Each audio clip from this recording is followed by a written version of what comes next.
আমরা যে দেশে বাস করি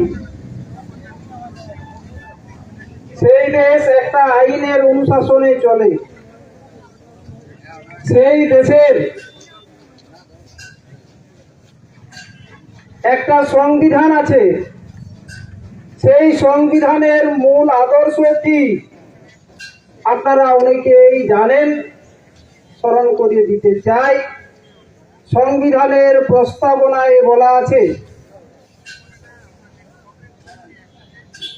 ভারত একটি সার্বভৌম সমাজতান্ত্রিক ধর্মনিরপেক্ষ গণতান্ত্রিক প্রজাতন্ত্র রূপে গড়ে উঠবে। Sovereign socialist secular Democratic Republic, এটা হলো আদর্শ। এখানে আমরা জানি ভারতের ইতিহাসে ভারতবর্ষের প্রাচীনতম যারা মানুষ, প্রাচীন অধিবাসী, তারা হলো আজকে যারা আপনারা এসেছেন তাদের এই বংশধর। আমরা আদিবাসী। আদিবাসী কারা? বিদেশ থেকে যারা ভারত ভূমিতে এসেছে, কেউ রাজত্ব করে গেছে, রাজত্ব করছে, কেউ ফিরে গেছে লুটপাট করে। বিদেশিদের কাছে যারা নিজস্ব ধর্মীয় আচার আচরণ, রীতিনীতি, সামাজিক আদব কায়দা বিসর্জন দেয়নি। এক কথায় বিদেশিদের কাছে গোলামি বা আত্মসমর্পণ করেনি, তারাই হলো আদিবাসী। আমরা সেই আদিবাসীর আজকে একটা অংশ। আমাদের সাংবিধানিক সুযোগ সুবিধা, যে সাংবিধানিক রক্ষা কবচ, সেটাকে চুরমার করার একটা খসড়া প্রস্তাবিত বিল, এক আইন আনার উদ্যোগ নিয়েছে কেন্দ্রীয় সরকার। এই আইন যদি, খসড়া আইন যদি বা প্রস্তাবিত আইন যদি আইনে রূপান্তরিত হয়, তাহলে ভারতবর্ষের এতদিন পর্যন্ত আদিবাসীরা যে সাংবিধানিক সুযোগ সুবিধা ভোগ করে এসেছি, এটা আজ খর্ব হবে। আজ আমাদের সেকুলার বলা হচ্ছে, ধর্মীয় নিরপেক্ষতা বলা হচ্ছে। আমরা জানি ভারতের ইতিহাসে বহু জাতির দেশ, বহু ধর্মাবলম্বী মানুষের দেশ, বহু ভাষাভাষী মানুষের দেশ। এই দেশে বলছে একটাই আইন, একটাই জাতি, একটাই দেশ। সেই জাতিটা কি হবে?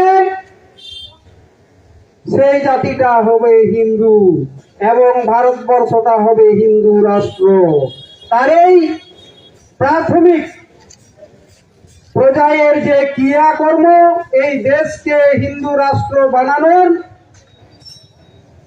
প্রথম পদক্ষেপ হলো অভিন্ন দেওয়ানি আইন, ইউনিফর্ম সিভিল কোড।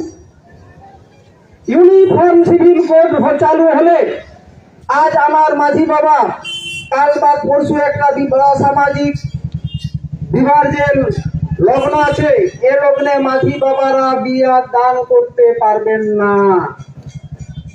ওখানে কি করতে হবে? ওখানে কোন পুরোহিত বিয়া দান দিবেন। সেই পুরোহিত বিবাহ দান না করলে ভারতবর্ষের যে আইন আসছে, সে আইনে দাম্পত্য জীবন হিসাবে তাদের যে সামাজিক স্বীকৃতি, সেটা আসবে না।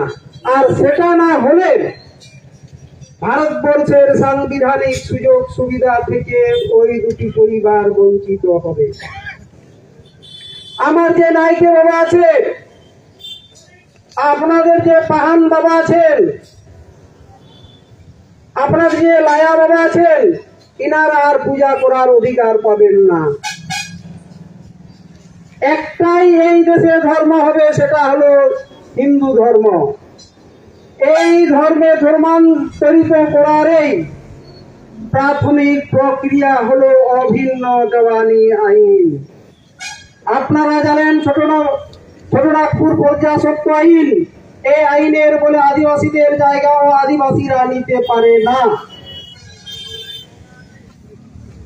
এই আইন বলবৎ হলে আপনাদের সেইটা থাকবে না।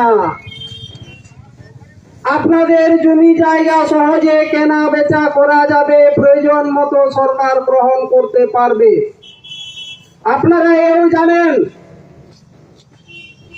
4,000 বর্গ কিলোমিটার 4,000 বর্গ কিলোমিটার আদিবাসীদের সম্পত্তি বিক্রি করার জন্য কেন্দ্রীয় সরকার সিদ্ধান্ত নিয়েছে।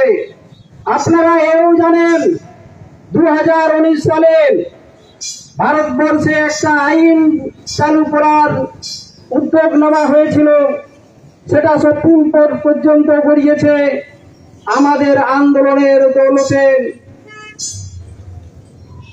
2019 ফেব্রুয়ারি মাসে সুপ্রিম কোর্ট পর্যন্ত আদিবাসীদের আন্দোলনের কাছে মাথা নত করতে বাধ্য হয়েছে।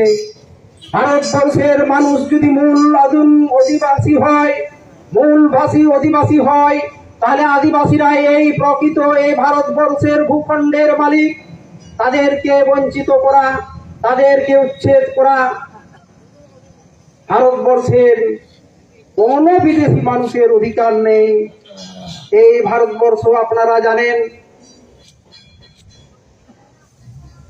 500 বৎসর মোহামেডানরা রাজত্ব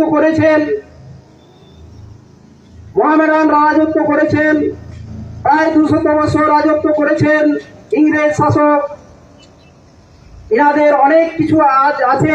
এদেরকে যদি বলা হয় এখানে খ্রিস্টান হাঁটাও, এখানে যদি বলা হয় মোহামেডান হাঁটাও, এখানে যদি বলা হয় আদিবাসীদের তুচ্ছ-তাচ্ছিল্য করা হয়, আদিবাসীদের কে দেখছে, মুখে পেশাব করে দাও। এই যে কিছুদিন আগে আপনারা দেখলেন মধ্যপ্রদেশে এরকম তুচ্ছ-তাচ্ছিল্য করে আদিবাসীদের তো ঘৃণার চোখে অনেকেই দেখেন। আদিবাসী হাঁটাও, তাহলে দেশ কি হবে?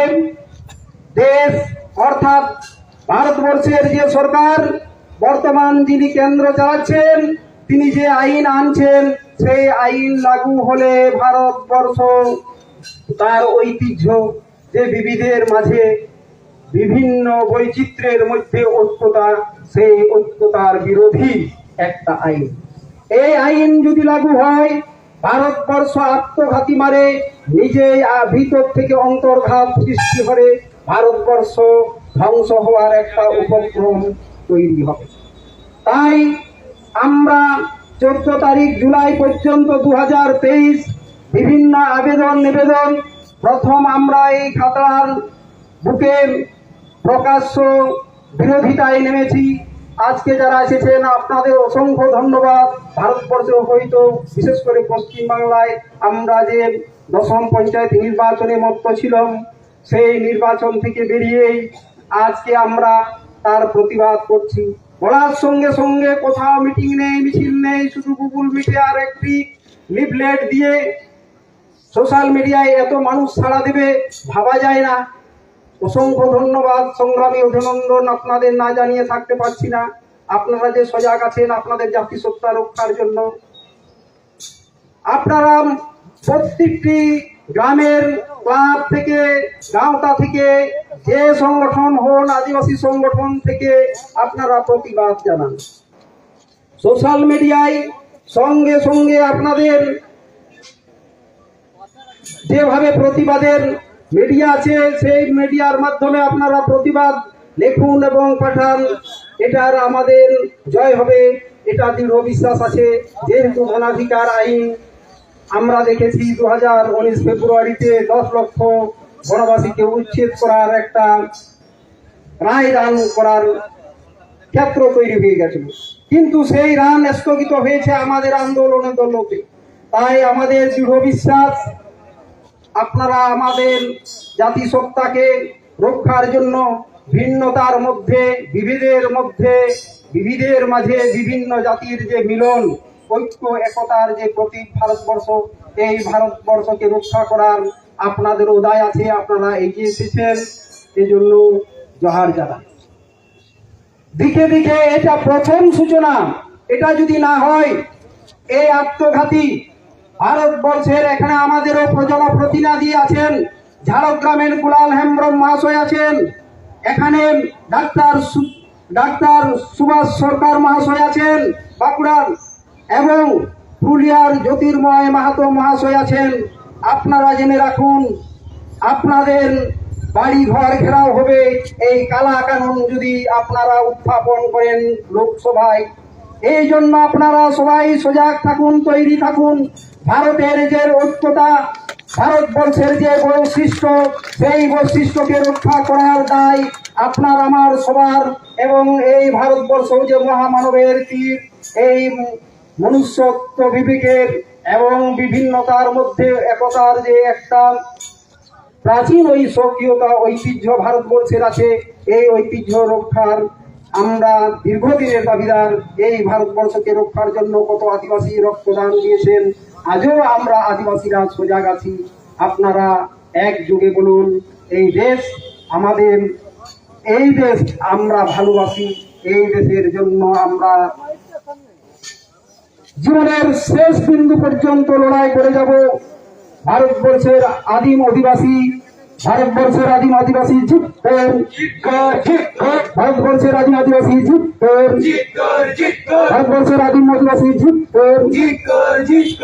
আপনাদের অসংখ্য হুলসাই, জোহার এবং ধন্যবাদ জানিয়ে আমি আমার বক্তব্য শেষ করছি।